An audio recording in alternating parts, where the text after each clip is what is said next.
Vous parlez du jour du jugement et de notre lien avec le prophète dans ce monde. Ce lien, nous le connaissons. Mais quel sera notre lien avec le prophète, alayhi salatu wassalam, le jour du jugement? La terre, tout ce qu'il y a dessus disparaîtra. Le premier dont la tombe s'ouvrira sera qui? Le messager, alayhi salatu wassalam. Il a dit, je suis le maître des enfants d'Adam, et ce n'est pas de l'orgueil. Le premier pour qui la tombe s'ouvrira, ce sera moi. Pourquoi la tombe sera-t-elle ouverte en premier pour le prophète? Que la prière et la paix d'Allah soient sur lui. Lorsque nous sortirons de nos tombes au jour de la résurrection, le prophète sera devant nous, comme s'il disait, « Rassurez-vous, vous me trouverez devant vous. » Quand les tombes seront bouleversées et que les gens sortiront, cherchant leur voie, en apercevant le prophète, ils seront rassurés. Louange à Allah, la sécurité est là. Et Allah ne les châtiera pas tant que tu es parmi eux. Et Allah ne les châtiera pas tant qu'ils demandent pardon.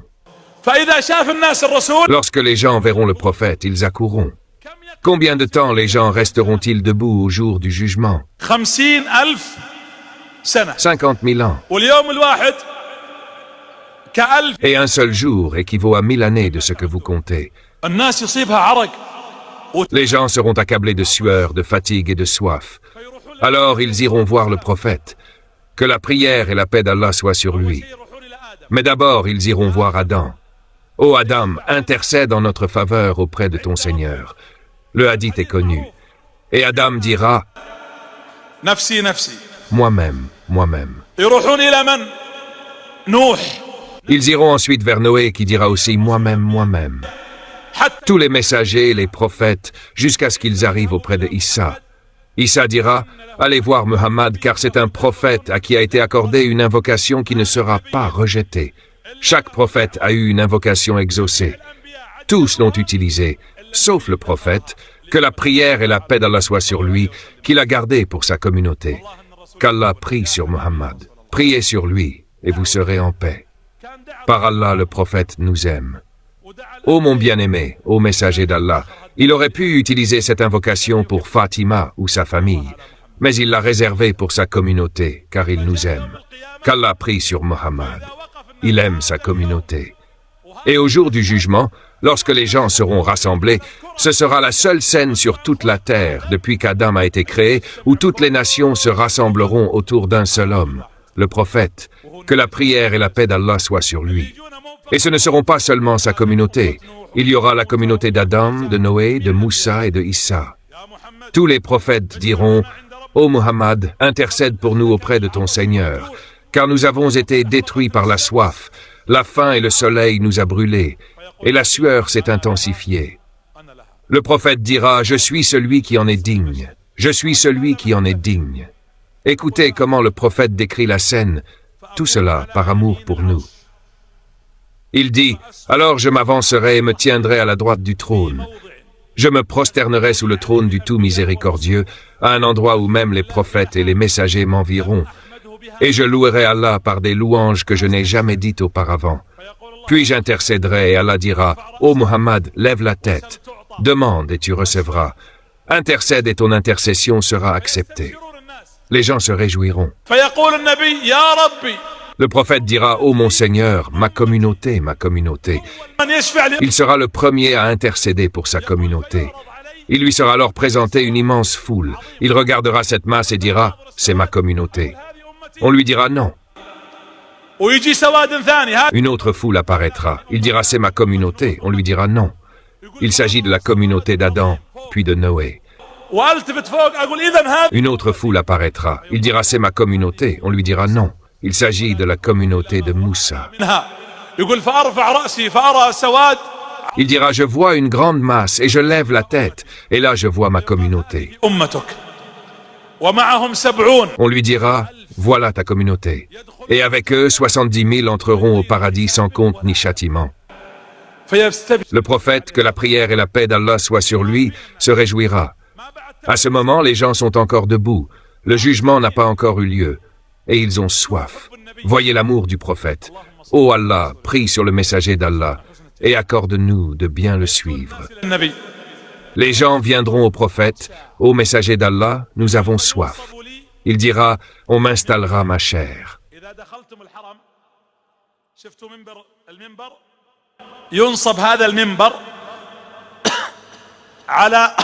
Ce minbar sera installé près de mon bassin.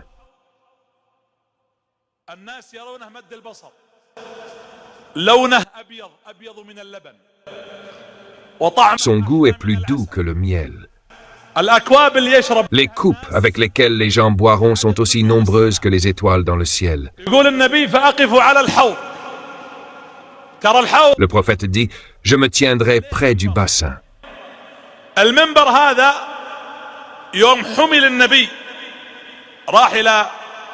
La chair du bassin, c'est celle que le prophète porta lorsqu'il alla visiter les martyrs d'Uhud, puis revint malade à Baki al-Gharqad. Cette nuit-là, il était chez Maïmouna.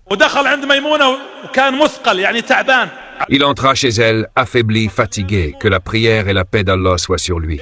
Il dit, « Ô Maïmouna, rassemble pour moi tes coépouses. » Toutes ses épouses se réunirent chez Maïmouna.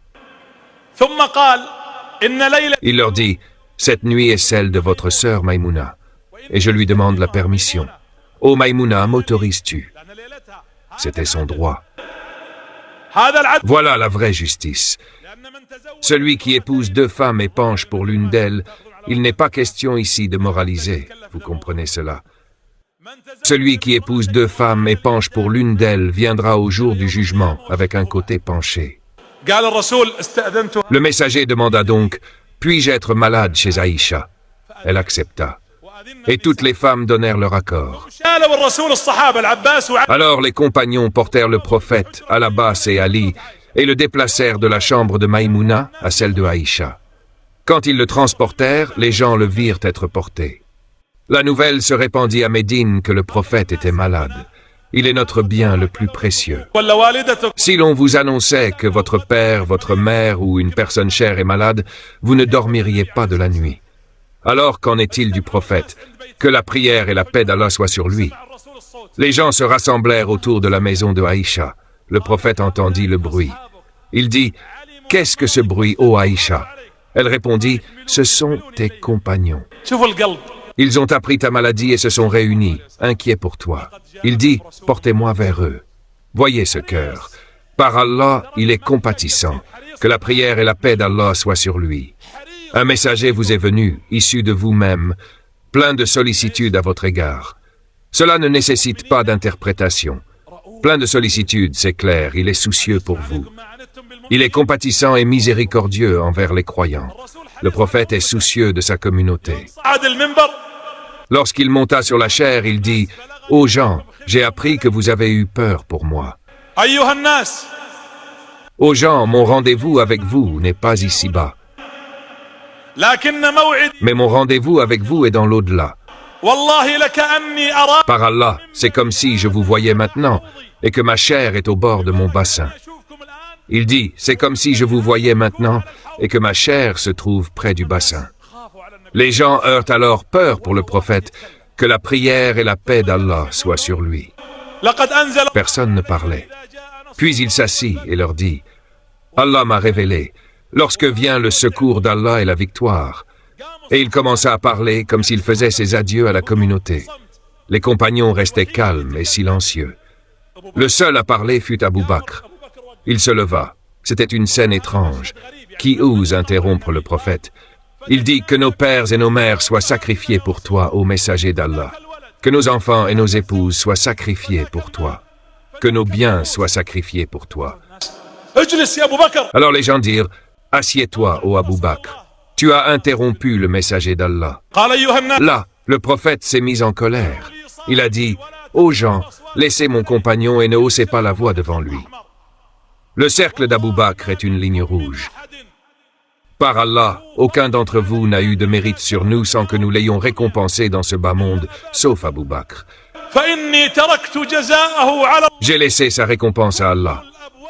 Toutes les portes menant à la mosquée doivent être fermées, sauf celle d'Abu Bakr. Laissez mon compagnon. Personne n'a compris le messager d'Allah comme lui. Ce véridique a un rang immense. C'est pourquoi le prophète, le jour du jugement, se tiendra près de ce bassin. Je veux que vous imaginiez, Cheikh Ibrahim, Cheikh Abdelrahman et les autres, imaginez maintenant que le prophète te dit, viens, toi Ibrahim précisément, viens, bois, et toi Abdelrahman, et toi Saad, et toi Zaïd. Je vous demande par Allah, ressentez cette scène grandiose. Quelle sera ta réaction lorsque le prophète t'appelle en ce jour de soif extrême? Puis, lorsque tu arrives à lui, tu veux prendre une coupe pour boire, mais il la reprend et te dit, non, c'est de ma main que je t'abreuverai une gorgée, après laquelle tu ne connaîtras plus jamais la soif. Oh Allah, accorde-nous cette gorgée après laquelle nous ne connaîtrons plus jamais la soif. Ô Seigneur, à tous ceux qui sont présents avec nous, ceux qui nous regardent, ceux qui nous écoutent, accorde-leur aussi cette gorgée. Une gorgée après laquelle on ne souffrira plus jamais de la soif. Il abreuve les gens. Mais le jugement n'a pas encore commencé. Ô messager d'Allah, intercède pour nous auprès d'Allah. Il intercède, puis le jugement commence. Maintenant, regardez la troisième étape. La première, c'était l'intercession. La deuxième, l'abreuvement. La troisième, c'est le commencement du jugement. Et certains passeront sur le pont. Tous. Et il n'y a pas un parmi vous. Et je veux la suite. Le prophète se tiendra au bord du pont. Il ne nous a pas abandonnés. Il n'a pas dit le jugement commence, je me retire, et chacun recevra sa rétribution. Le prophète dira, ô Allah, sauve, sauve, ô Allah, ma communauté, ma communauté. Puis les gens passeront, et le prophète les observera, ô Allah, sauve, jusqu'à ce qu'ils passent, jusqu'à ce qu'ils soient rassurés qu'ils ont traversé le pont. Alors il se rendra à l'autre bout, celui qui se trouve près de la porte du paradis. Ô mes frères, par Allah le prophète mérite notre amour, et de prier sur lui, qu'Allah répande ses prières et sa paix sur lui. Montre-moi un être humain sur terre qui a eu sur toi un mérite semblable à celui du prophète, qu'Allah répande ses prières et sa paix sur lui. Les gens se rassembleront. Le prophète dira que le paradis a 8 portes. Et entre les deux montants d'une porte, il y a une distance semblable à celle entre le ciel et la terre. Et certes, un jour viendra où cette porte sera engorgée à cause de la foule de gens. Les gens se tiendront devant la porte du paradis. Qui l'ouvrira? Et les prophètes se tiendront là aussi. Adam, Noé, Moïse, Jésus, Ibrahim, Zacharie, Yahya. Et lorsque le prophète arrivera, alors qu'ils sont en train de chercher l'intercession, « Ô Adam, tu n'as pas intercédé pour nous lors du jugement? Intercède pour nous, qu'on nous ouvre la porte du paradis. » Adam dira, « Allez voir Noé. Noé, nous voulons entrer au paradis. Nous avons attendu ce paradis toute notre vie dans les tombes pendant des centaines, voire des milliers d'années. Allez voir un tel. » Puis ils se rendent auprès du prophète. « Ô messager d'Allah, intercède pour nous. » Et le prophète dira, « Allah m'a autorisé à frapper à la porte du paradis. » Il frappe à la porte. Pouvez-vous imaginer le son de cette porte? Ressentez-le. Et voici que le gardien du paradis dit, « Qui est-ce » Il répond, « Muhammad. » Qu'Allah répande ses prières et sa paix sur lui. Il dira, « Il m'a été permis d'ouvrir. » Alors les portes du paradis s'ouvrent. Et le prophète commence à nous faire entrer un par un. Il te prend, ô Ibrahim, ô Muhammad, ô Fad, ô Khaled, ô Monira. Il te tient par la main et t'introduit dans ton palais. Ô Allah, ne nous prive pas de ce moment, ô Seigneur des mondes. C'est une scène immense. D'accord, nous sommes entrés au paradis. Et ensuite, non. Le prophète regarde et dit, « Parmi ma communauté, il y en a que Allah a fait entrer en enfer. » Ô messager d'Allah, même ceux de l'enfer, même ceux qui ont désobéi, parmi ma communauté, il y en a que Allah a fait entrer en enfer. Et moi, j'intercéderai auprès de mon Seigneur. Le prophète, que les prières et la paix d'Allah soient sur lui, dit, « Alors je me rends sous son trône et je me prosterne. Et je dis, « Ô Seigneur, il y a parmi ma communauté ceux que tu as fait entrer en enfer. Ô Allah, je t'implore d'intercéder pour eux. » Alors Allah dira, « Ô Muhammad, relève la tête. » Et il me fixera une limite, c'est-à-dire un nombre. Et il dira, « Va et sors-les du feu. » Le prophète dit, « Je viens jusqu'à cette limite, et je fais sortir de ma communauté ceux qu'il me permet de sortir. »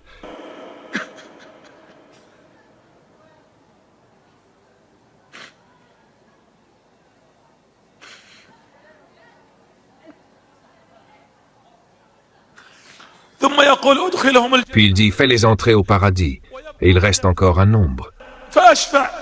Alors j'intercède une deuxième fois, et il me fixe une autre limite. Je les fais sortir et je les fais entrer au paradis. Il dit 4 fois.